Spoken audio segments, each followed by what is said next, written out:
Radiodifusão Portuguesa tem o prazer de apresentar... Alô? Prova Oral. Uma rubrica de Fernando Alvim. Alô? Todas as tardes aqui na sua Antena 3, um programa bem divertido para toda a família. Basta telefonar e conversar. É da Praça da Figueira? E dos Jardins do Lógico? Prova Oral. Um programa para gente nova. A vossa atenção, portanto, para o programa Prova Oral. Ouvintes da Prova Oral, sejam bem-vindos a mais uma edição com uma convidada internacional. E não foi uma convidada fácil, tudo porque me parece que me enganei no seu nome durante toda a entrevista. Na verdade, o nome da convidada é Marion Nessel. É uma voz inconformada, muito ativa, que contesta todo este processo. As suas críticas dirigem-se muito à indústria alimentar e na forma como nos chegam os alimentos, que a seu ver nos chegam de uma forma desproporcional e errada. A Prova Oral está só a reproduzir. Nós estamos aqui contra a indústria alimentar, também não queremos fazer inimigos, mas a verdade é que estamos basicamente a dar voz a uma das vozes mais respeitadas dos Estados Unidos. A Marion Nessel tem vários prémios que já recebeu, é convidada para todos os programas que possam imaginar, tem muitos livros editados, um dos quais é um dos mais conhecidos e que tem a ver justamente com a indústria alimentar. É o que ela defende, eu penso que é de extrema utilidade. Nas investigações que fiz, fui parar com vários vídeos que existem dela, inclusivamente no TED, obviamente, quase que obrigatório para uma pessoa como ela, e se ficarem interessados no final deste programa, pois bem, tem muita coisa para ver sobre ela, desde vídeos a livros, a um pouco de tudo para conhecerem melhor as razões do seu combate. É agora, de novo, um convidado internacional neste programa. Obviamente, há algumas coisas que faltam, como a interação que vos habituamos, mas perceberão certamente que com tradução é impossível e este programa teve que ser obviamente editado. Por isso é o resultado dessa edição. Agradecimentos aqui a Chico Correia, que colaborou muito nisso, que irão ver agora. A convidada Marion Nessel. Agora disse bem. A Prova Oral é demais. Bom, sejam bem-vindos a mais uma edição da Prova Oral. De novo, internacional, e curiosamente, a exemplo do que já aconteceu com Derek Thompson, também o nosso convidado é de Nova York. Na verdade não é um convidado, é uma convidada. Chama-se Marion Nessel e é uma das vozes mais respeitadas nos Estados Unidos quando o assunto é nutrição. A minha pergunta vai nesse sentido. Marion, sempre viveste em Nova York e sempre te interessaste pela nutrição. O que é que te fez interessar tanto na nutrição? Well, I got interested in nutrition because I was given a course to teach. I was working at a university. It was my first teaching job. And they gave me a nutrition class to teach because the students I was teaching in a biology department. My doctorate is in cell and molecular biology, and I was teaching cell and molecular biology. But the students were demanding human courses, human biology classes, and it was my turn to teach something different. And they said, how about a nutrition course? I didn't know anything about it, but it sounded like fun. I've never looked back. I describe it as falling in love. It was so fun. Ok, a Marion diz-nos que de facto o primeiro trabalho dela foi a dar aulas numa universidade e pediram-lhe que desse um curso numa universidade. E ela começou a dar uma aula de biologia celular. A certa altura sentiu que tinha de entrar por uma qualquer coisa diferente e que tinha de dar uma aula diferente, e então foi aí que ela começou a dar mais esta vertente da nutrição e diz que foi amor à primeira vista. Já agora, uma pergunta que nada tem a ver com o nosso assunto principal, que é a nutrição. Viver em Nova Iorque é muito diferente do que viver numa outra cidade dos Estados Unidos? Well, New York is the largest city in the United States and has some things that are quite different from other large cities. For one thing, it has or did have an extraordinary public transportation system so that I haven't had a car since I've lived there. You don't need a car to get around. You can get around very easily with public transportation. And before the pandemic, it had an enormously high concentration of things I like restaurants, bookstores, opera houses, concert halls, museums. These are all very difficult right now.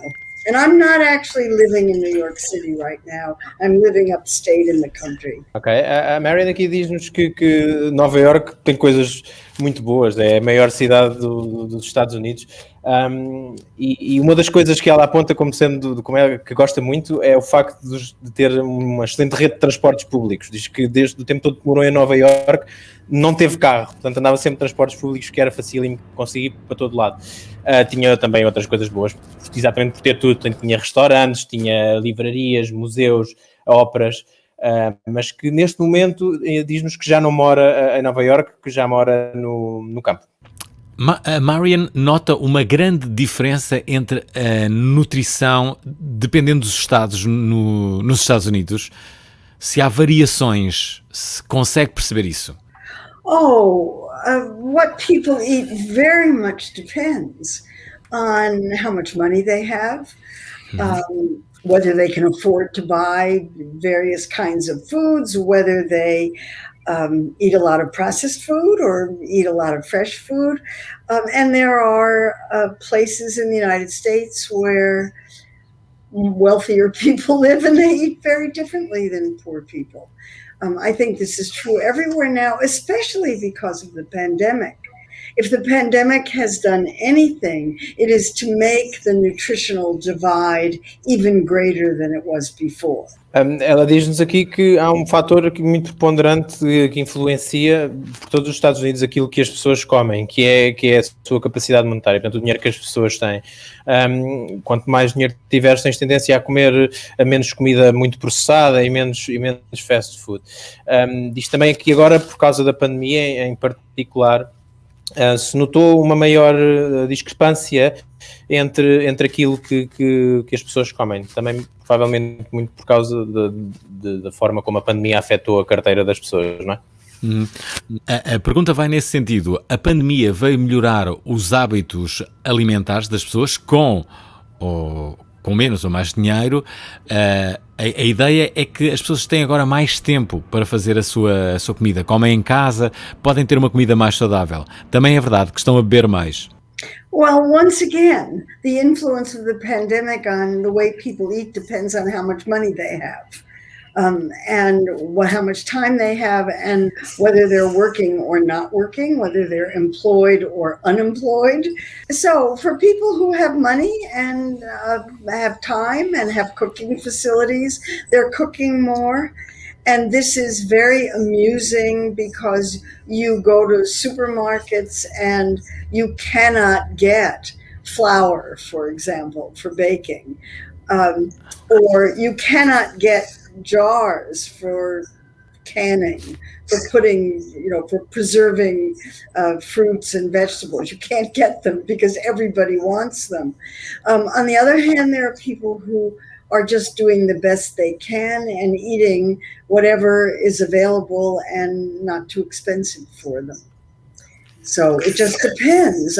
What the pandemic has done is to make the inequities in the American food system clear to absolutely everybody.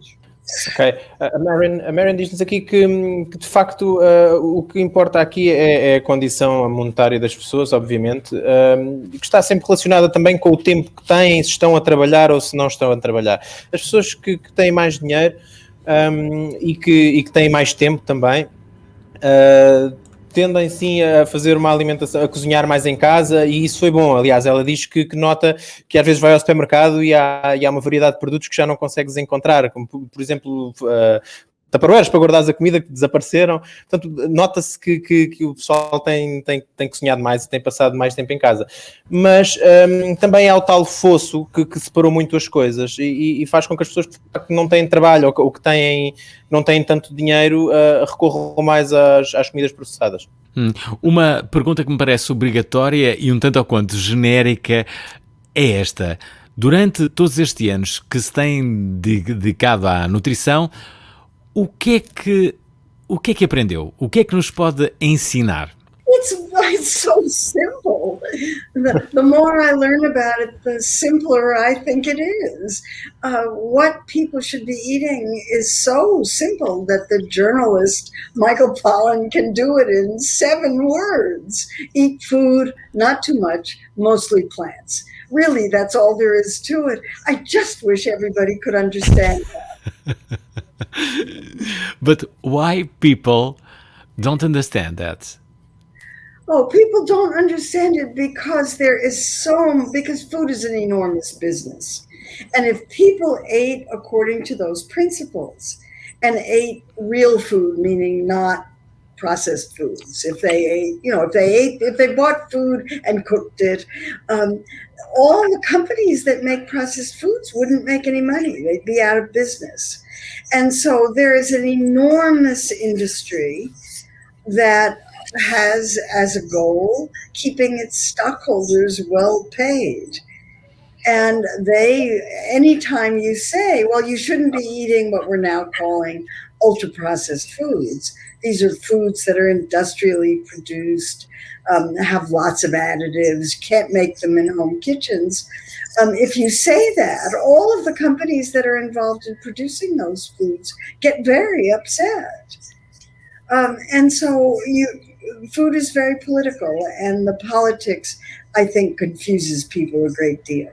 A Marian diz-nos aqui que o problema que faz com que as pessoas não mudem tem muito a ver com o facto da comida ser um grande negócio e haver muito dinheiro, envolver muito dinheiro à volta disso. Se toda a gente comprasse comida não processada nos supermercados e a cozinhasse, então as grandes empresas de comida processada e aquilo que nós chamamos agora de ultraprocessados não vendiam. Portanto, sempre que eles dizem que vocês não devem comer isto faz mal, as empresas, as grandes empresas, as grandes multinacionais de comida processada ficam muito chateadas. E há muitos interesses políticos por trás disto e por isso é muito difícil passar a mensagem. A Marian diz que as indústrias alimentares e também das bebidas usaram o mesmo manual da indústria do tabaco. O que é que ela quer dizer com isso? Embora saiba a resposta. Well, food is not tobacco. Tobacco has one message: don't smoke. Food is much more complicated. We have to eat it to live. So the messages are much more involved. You have to eat this, not that, or you have to eat less in general. But the advertising and the marketing is very similar. And the food industry uses the same kind of techniques to confuse the public as the tobacco industry did. The tobacco industry's first rule is cast doubt on the science. The food industry's first rule, cast doubt on the science. So that's how they're the same. Ok, a Marian diz-nos que não são a mesma coisa. Obviamente que o tabaco é muito diferente da indústria alimentar. A mensagem do tabaco diz, pura e simplesmente, não fumem, não é? Exatamente. E a indústria alimentar não pode dizer não comam. Não comam porque nós precisamos de comer, não é? Portanto, a mensagem da indústria alimentar é muito mais complexa. Diz-nos comer isto, comer aquilo, mais disto, menos daquilo, quando comer, quantas vezes comer. Mas o marketing assenta numa coisa muito fundamental, que é lançar dúvida na ciência. Estás a perceber? E é por aí que a Marian diz que eles usam técnicas muito parecidas para confundir o público. O que é que aconteceu quando entrou em cena junk food? Well, the junk foods have been around for a long time, but they really came into their own in about 1980 when all of a sudden there was a lot of effort to try to make money. That was when, the start of what is referred to as neoliberalism, and money became the predominant interest of everybody. And so companies started making these food products, not only making them, but also marketing them in ways that had never been marketed before, really pushed them hard. And they had to focus on increasing their sales. That became their primary responsibility. And so they were marketed very heavily, and, we love them. They're made to taste good. They're formulated so that people will love them. And so they were marketed, people ate them, nobody thought anything about it, and people started gaining weight. And we now know, because there's research that proves it, that people who eat a lot of junk food take in more calories. There's something about those foods that just makes people want to eat more. You can't eat just one potato chip. Do you think that because it became so, the main interest became money, do you think they also cut down on the quality? Oh, no, junk foods have always been poor quality. I mean, the prototypical junk food are sugar-sweetened beverages, Coca-Cola, Pepsi, and so forth. They've been selling those for more than 100 years. What's new are all of the products that come in boxes, the artificial, the cookies, the candies, the meals, the prepared meals, the fast foods, all of those kinds of things that are formulated to make people love them. We love eating them. They taste good. And they were designed to taste good. Nobody thought about their effect in encouraging people to eat more calories. If I had one concept to get across, it would be that larger portions have more calories. That was another thing that happened. They made larger portions. A Marion diz-nos aqui que de facto tudo isto começou assim a explodir em 1980, na década de 80. E porquê? Porque foi aí que começou a haver muito esforço da parte da indústria da fast food para fazer dinheiro. Portanto, ficou tudo virado para a questão monetária. E eles apostaram muito fortemente no marketing. E nos lucros e na rentabilidade do negócio. Portanto, começaram a surgir as refeições rápidas e as meals e a trazer várias coisas dentro das caixas. E o facto é que aquilo funciona porque nós gostamos. Aquilo sabe bem, é desenhado para saber bem, desde o início, desde a sua concepção, é concebido para saber bem. O problema é que os estudos indicam que é muito mais calórico do que uma refeição que nós fazemos em casa, é muito mais calórico e notam que as pessoas, obviamente, que consomem muita fast food, engordam. Já agora, a Marion tem algumas soluções que defende. Uma delas, ela diz que as indústrias alimentares não estão nada interessadas em serem controladas e que, portanto, querem basicamente autocontrolarem-se e que, por exemplo, uma das coisas que a indústria alimentar gosta é que aquelas etiquetas que dizem o que é que o produto tem sejam em letras pequenas e não visíveis. Ela propõe que essa etiqueta seja frontal, por exemplo. Oh, I think there are lots of things that we could do to encourage people to eat more healthfully. But I'm not really interested in encouraging people to eat ultra-processed foods, even if they're a little tiny bit better. I think, the real thing we want to do is to make real food cheaper, less expensive, more available to people, and encourage people to use those foods and cook with them if they can, and eat more healthfully. We found out during the pandemic that people who had illnesses related to obesity and type 2 diabetes and heart disease did much worse in the pandemic than people who are healthier. This is a really good time for people to eat healthfully. And what we need are government policies that make those kinds of foods available. A Marion diz-nos que a solução não está em mudar os rótulos nem em aumentar as letras da comida ultraprocessada e processada. A solução não passa por aí, porque isso seria encorajar mesmo as pessoas a comer esse tipo de comida. A solução está por fazer, de facto, mostrar às pessoas que elas têm que comer, têm que cozinhar e têm que comer comida saudável e têm que comer melhor e uma grande variedade de alimentos. E, aliás, diz-nos, e muito bem, que isto é uma das melhores alturas para provarmos, porque se repararmos, durante a pandemia, as pessoas que mais sofreram com isto e que tiveram mais problemas de saúde foram exatamente aquelas que têm pior condição física, que têm diabetes, que já têm problemas cardíacos, que muitas vezes, como sabemos, estão associados a uma má alimentação. Já agora, a verdade é que a indústria alimentar também desenvolveu métodos que fazem com que as pessoas comam agora mais. Por exemplo, as porções aumentaram de tamanho. Well, the food industry's job is to sell food. It's not a social service agency and it's not a public health agency. It's a business with stockholders to please. And so their researchers look for ways to get people to eat more of the products. I mean, that's their job. That's what they do. And they're very, very good at it by this time. They know how to do that. And one of the things that sells food is larger portions. Another is sugar.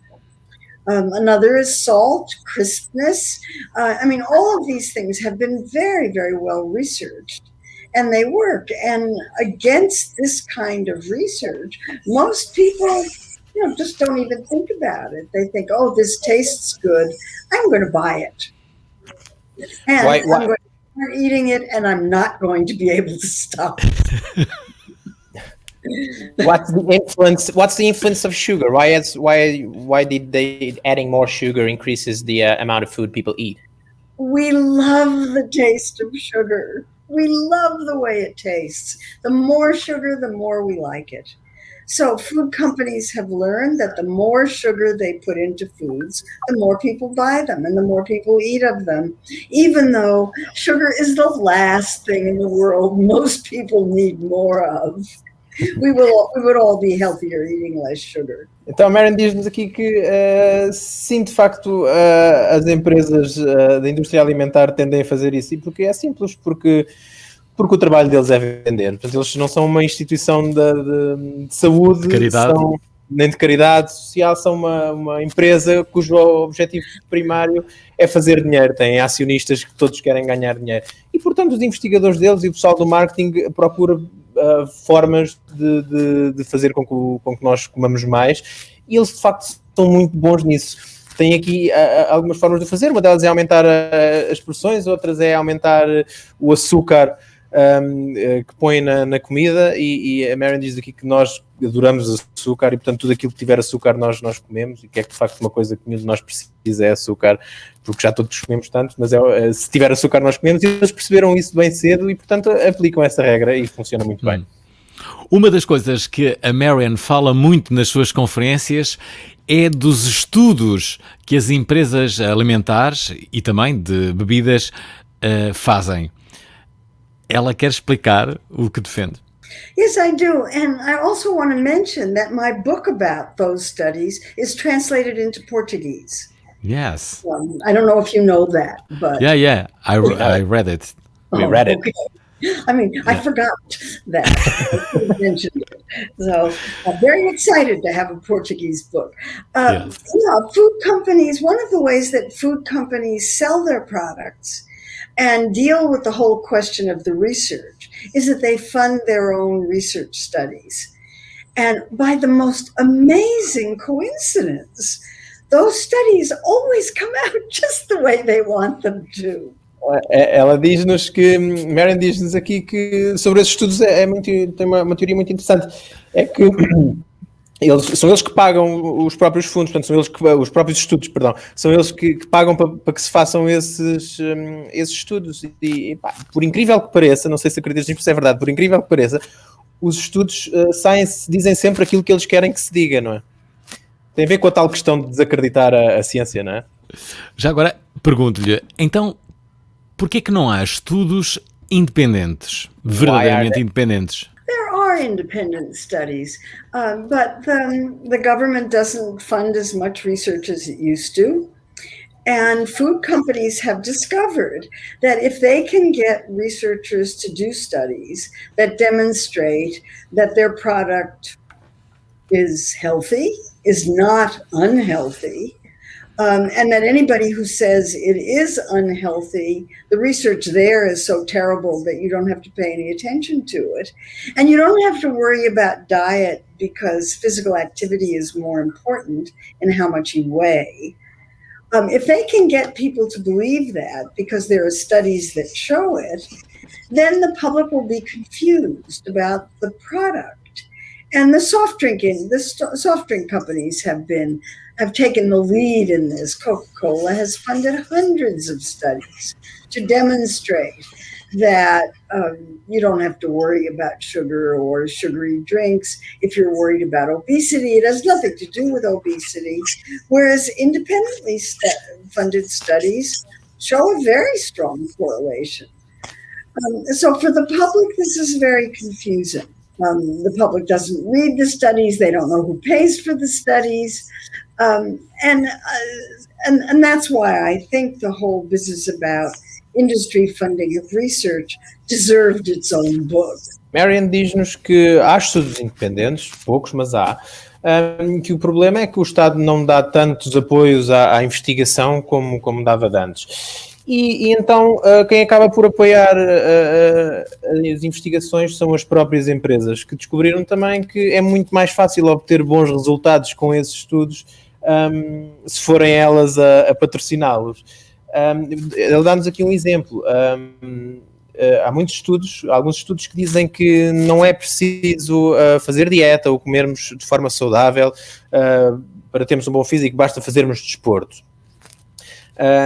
E alguns estudos independentes mostram que não é bem assim, que o desporto não chega e que é preciso, que há diferenças e que é preciso de facto também comermos comida saudável. E isto para o público torna-se muito complicado, até porque também os estudos que são apoiados pelas empresas têm muito mais visibilidade. Dá-nos também o exemplo aqui da Coca-Cola, que já deu apoios a centenas de estudos para demonstrar que nós não temos que nos preocupar com os açúcares das bebidas e tudo isso, que basta fazermos exercício e que tudo se resolve. Já agora deixem-me dizer a todos aqueles que nos estão a ouvir que estamos a entrevistar uma super convidada, chama-se Marion Nestlé. Não deixa de ser irónico o nome dela, porque Nestlé é também uma indústria alimentar que ela critica bastante, mas dizer que o livro em português da Marion Nestlé chama-se Uma Verdade Indigesta, como a indústria alimentar manipula a ciência do que comemos. Marion, saltando fora daquilo que estávamos a falar e agora quase que personalizando a minha pergunta, então o que é que a Marion come habitualmente e o que é que se recusa a comer? Oh, I follow my own dietary advice. I eat food, not too much, mostly plants. I eat everything. I eat junk food. I eat ultra-processed food. I just try not to eat too much of it. You have guilty pleasures? Oh, I don't feel guilty about anything I eat. I think food is one of life's greatest pleasures, and it should be enjoyed. You should never feel guilty about it. A Marion diz-nos que segue o seu próprio conselho, que eu era para dizer há bocado, mas acabei por não dizer, que é muito importante, que é comam comida, não muito e maioritariamente vegetais. E ela segue à risca este conselho, portanto, come comida, não come muita e maioritariamente vegetais. Não se sente culpada de todo, porque também come comida processada e super processada, se for preciso, e não se sente culpada porque comer é um dos maiores prazeres. O processamento dos alimentos e a modificação de alguns faz com que eles nos possam provocar reações. Por exemplo, o pão é muitas vezes analisado e julgado até pelas transformações que nos últimos anos teve, que faz com que muitas pessoas tenham reações negativas. O que é que ela tem a dizer sobre isso? Oh, I'm not not aware of that. I think most people can handle processed foods just fine. That's the problem, is that they handle it too well. The main problem with ultra-processed foods is that they encourage people to eat more of them. And we don't really understand why yet. That's being studied. But the studies show that people who eat a lot of ultra-processed foods just tend to eat more calories. If they eat more calories, they gain weight. And that's the biggest problem. A Marion diz-nos que o principal problema da comida processada e do impacto que ela tem no nosso organismo é que nos faz comer mais. Os estudos mostram que as pessoas que comem comida processada tendem a querer cada vez comer mais comida, acabam por engordar e por ingerir muitas calorias. Já agora, a ideia que se tem é que à medida que envelhecemos, vamos engordando mais e muitas vezes vamos inchando mais. Por que é que isto acontece? Sometimes it's because people just aren't as active.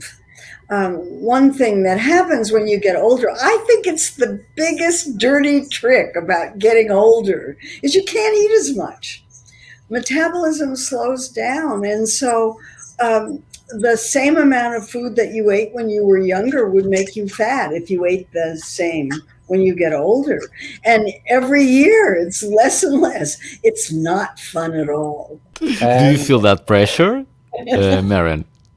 Well, yes. I mean, if I ate the way I did when I was in my 20s, I would weigh 400 pounds.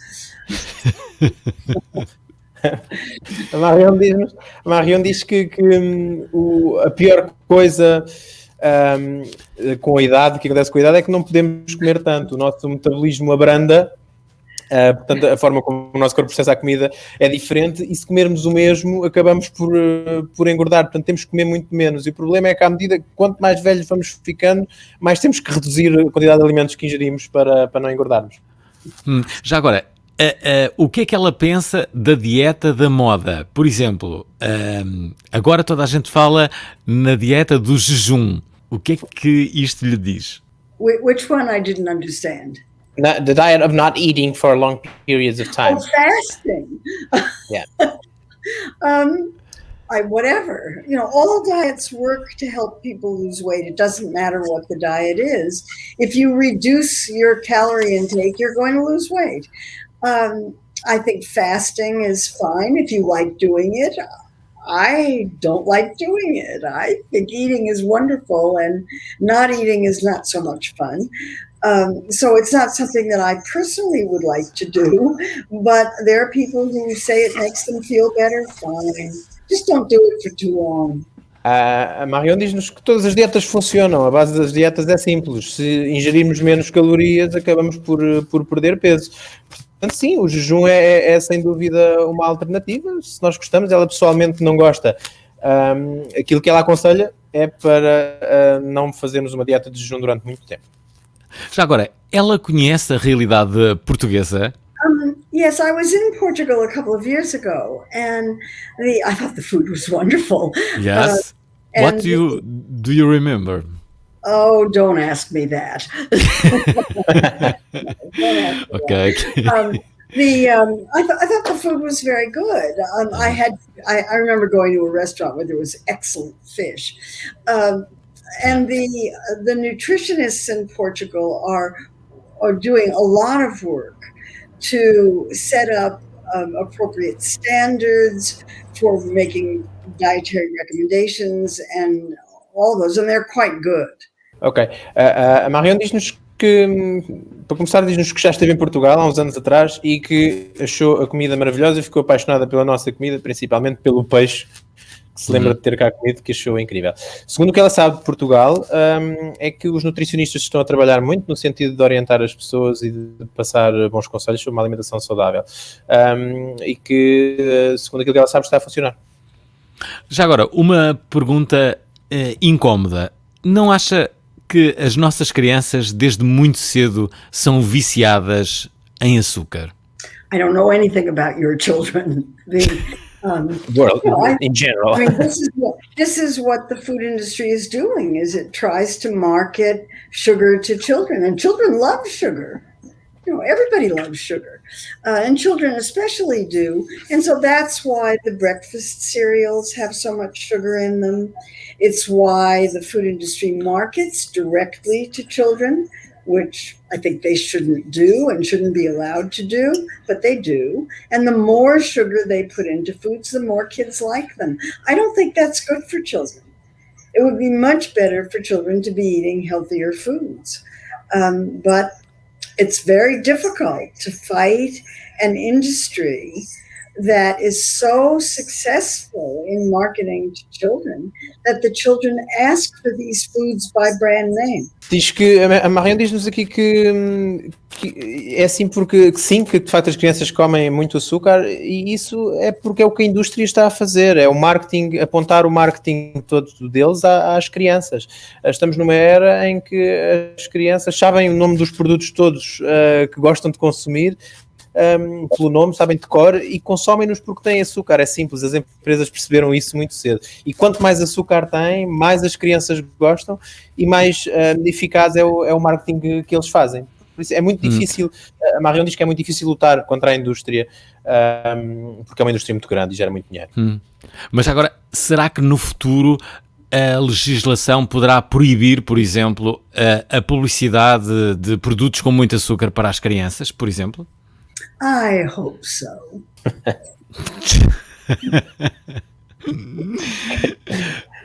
Porquê que não existem, por exemplo, reboçados e chocolates sem açúcar, se isso já é possível fazer? Porquê que não se faz disso um hábito generalizado? Well, they never taste as good, for one thing. And for another, the effects of the artificial sweeteners are not very clear. What's been shown is that they have, on a population level, very little to do with protecting people against gaining weight.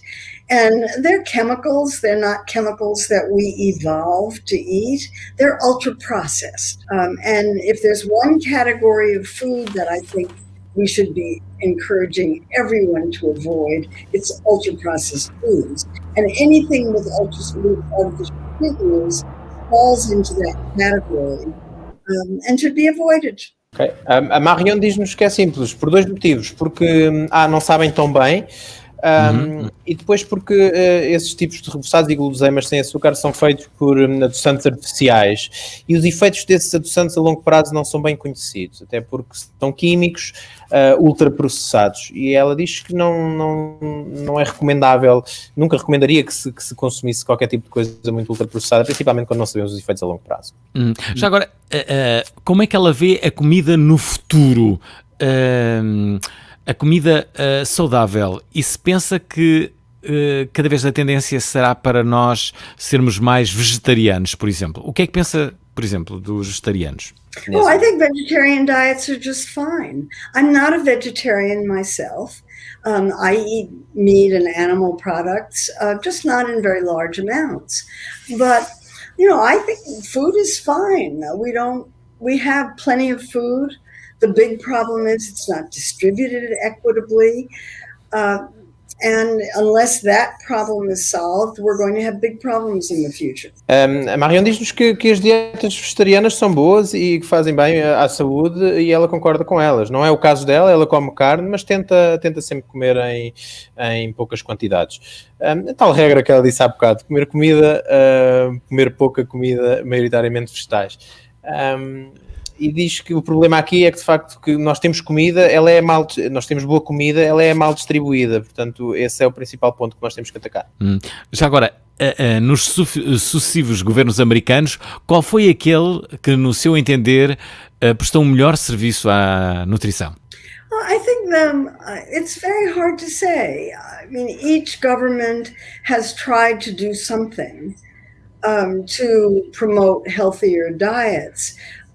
The big problem in the United States historically was that there were a large number of people who didn't have enough to eat and had nutrient deficiencies as a result.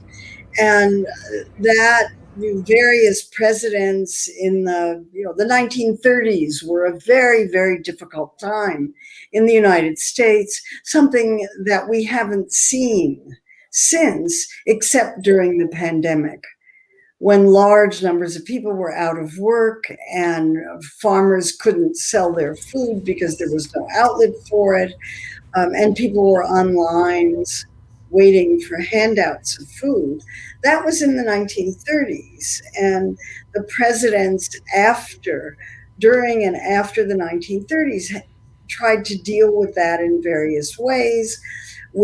So I would say Roosevelt did a great deal to try to eliminate hunger in the United States, and subsequent presidents did too. But I don't think that's what you're asking me, and I wish you would be I think it is. more clear. Are you asking me to compare Trump and Biden? We don't know what Biden is going to do yet. Let me translate. Aquilo que a Marion diz aqui é que os governos fazem sempre alguma coisa. Um dos principais problemas nos Estados Unidos é que houve algumas fases, há muitos anos atrás, em que houve de facto uma escassez de nutrientes e que a maioria da população comia mal. Diz principalmente nos anos 30 havia muita gente a passar fome, muita gente em más condições, que não tinha dinheiro para comer, que dependiam de caridade, e por isso ela diz que os governos durante essa altura e logo após tomaram muitas medidas para distribuir comida e comida saudável e para tentar que a população recebesse os nutrientes que faltavam. Portanto, ela diz que um dos governos que na opinião dela, que mais ajudou foi no tempo de Roosevelt. Nós estamos quase a acabar esta entrevista. Queremos lhe fazer só 2 ou 3 questões. Uma é: o que é que afeta realmente a nossa escolha de comida? Oh, I think there are many factors. It's what's available, what we can afford, what our family eats, what we're used to eating, and what we're told we should eat. A Marion diz-nos que são vários fatores, desde, lá está, o dinheiro que temos, obviamente, o que está disponível para comprarmos, aquilo que podemos comer, aquilo que a nossa família come, aquilo que nos dizem para comer se seguirmos conselhos. Portanto, há toda uma quantidade de fatores que influenciam aquilo que nós comemos. Pelo que percebi, a Marion defende que devemos de comer tudo, mas comer menos. Mas se ela mandasse no mundo, o que é que ela tornaria obrigatório e o que é que ela proibiria se mandasse no mundo? Eat your vegetables, whichever ones you like. No, that's the easiest way to improve diets, is just eat vegetables. And eat the ones you like, vary them, eat the ones you can afford, whatever. And what would you forbid? Anything, if anything at all? Absolutely nothing. Only large amounts of things that are not good for you. If you're going to eat junk food or ultra-processed food, do it in small amounts, if you can. Okay. A Marion diz-nos aqui que se ela mandasse, a única coisa que obrigava a comer era de facto vegetais. Aqueles que quiseres, aqueles que puderes comer, os que puderes comprar, os que tiveres à mão, varia se puderes, come vegetais. A única coisa que ela proibia era nada, não proibia nada. Come tudo o que quiseres. A única coisa que ela proibia era de facto as grandes quantidades. Portanto, come tudo aquilo que quiseres em poucas quantidades e come vegetais. Última pergunta tem a ver com este livro que agora sai, um livro que está traduzido em português, que podem de resto adquirir, chama-se Uma Verdade Indigesta, como a indústria alimentar manipula a ciência do que comemos. É um livro da nossa convidada Marion Nestlé, que tem outros. Eu penso que este será o primeiro livro que ela tem com tradução portuguesa. Marion, para quem ainda não comprou o teu livro e que eventualmente depois deste programa poderá pensar em fazê-lo, o que é que ali vai encontrar, no teu entender? Well, this is a book translated into Portuguese about food industry influence on nutritionists, nutrition societies, and on research. And I think, I wrote it to help people understand when they hear about nutrition research in the press, to be able to evaluate it in some reasonable way, and to make sense of it. So I hope people will read it. Marion diz-nos que aquilo que podemos encontrar no livro dela que escreveu um livro de facto sobre a indústria alimentar e sobre a influência da indústria alimentar, a influência que esta indústria faz nos nutricionistas e nos estudos sobre ela própria, sobre a indústria. E escreveu exatamente para que as pessoas possam avaliar as coisas e olhar para as coisas assim de fora e para que possam fazer as suas escolhas. Marion, última pergunta, prometo. Com tanta contestação à indústria alimentar e das bebidas, talvez adivinho que seja uma das pessoas mais odiadas por estas indústrias nos Estados Unidos, ou não? Sofre algum tipo de pressão? No, they're very polite to me. And I should say, by the way, that my name is pronounced Nestle, not Nestle. I'm not related to the multinational food company in any way whatsoever. They're very polite to me. In the beginning, there were lots of complaints when my book Food Politics came out in 2002. There were lots of complaints and threatened lawsuits, but all of that has stopped. And I have I talk to food industry executives all the time. We have a cordial relationship. A Marion diz-nos que não sofre, agora já não, são muito educados com ela. Houve algumas queixas quando o livro saiu e até foi ameaçada com processos judiciais e tudo mais, mas depois tudo isso passou e agora tem uma relação muito cordial e fala com diretores de grandes indústrias, de grandes empresas da indústria alimentar e que tudo isso passou. Já agora sim, a última pergunta. Está a escrever já um outro livro e, se não, vai escrever sobre o quê? Já tem alguma ideia? Yes, I'm writing another book right now. It's a professional memoir to answer all the questions that I get asked all the time, just like the ones you've asked.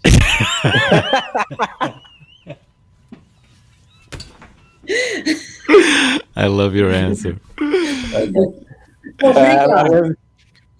A Marion diz que está a escrever um livro.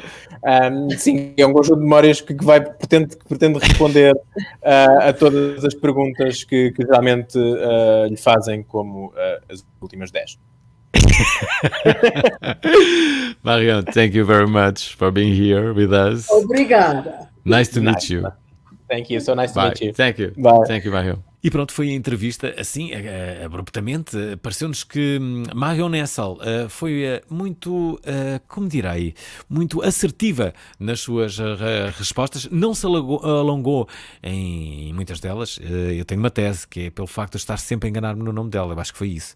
Ela ficou possuída pelo demónio. Mas a verdade é que disse aqui muitas verdades inconvenientes ou opiniões inconvenientes. Sim, porque também não, a indústria alimentar também se pode defender, como é óbvio, não é? Portanto, ficamos aqui com uma visão muito inconformada da Marion Nestle. A pergunta é, então e agora? Qual é que será o próximo convidado internacional? Na verdade, eu acho que sei, e será surpreendente. Só vos digo que será surpreendente, não porque seja um nome muito conhecido, mas pela atividade que ele representa. É uma atividade que, pelo que julgo conhecer, ainda não existe em Portugal. E se calhar fazia falta. Quando perceberem quem é o convidado, que vai ser daqui a aproximadamente 15 dias, irão possivelmente dar-nos razão. E irão reagir com espanto. Sim, com espanto.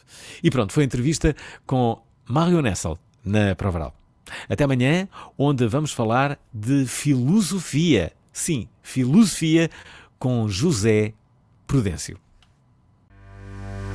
Anda a loucura no ar, a maluqueira total.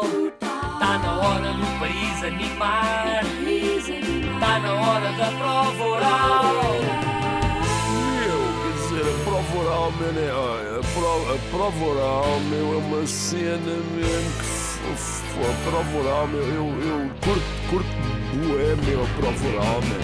A prova oral é demais. O Pedro Brunhosa? Não é nada.